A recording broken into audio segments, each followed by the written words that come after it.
رمضان شریف کا مہینہ سب کو مبارک ہو۔ رمضان کا چاند نظر آئے تو سورہ قدر کو 21 مرتبہ پڑھیں۔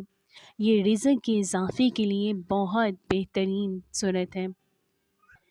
اور سورہ فتح کو بھی بعد از نماز عشاء 1 مرتبہ پڑھیں۔ رمضان المبارک کے دنوں کے وظیفے: پہلا روزہ بعد از نماز فجر یا رحیم 100 مرتبہ، بعد از نماز ظہر یا کریم 100 مرتبہ، بعد از نماز عصر یا رزاق کو 100 مرتبہ پڑھیں، بعد از نماز مغرب سورہ فاتحہ 7 مرتبہ پڑھیں۔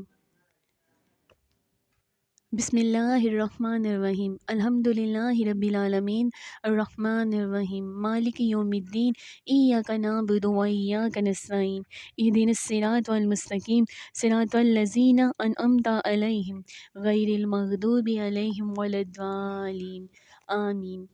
بعد از نماز عشاء سورۃ ال عمران کی یہ آیت نمبر 26 21 مرتبہ پڑھنی ہے۔ قل اللہم مالک الملک تؤتی الملک من تشاء وتنزع الملک ممن تشاء وتعز من تشاء وتذل من تشاء بیدک الخیر انک علی کل شیء قدیر۔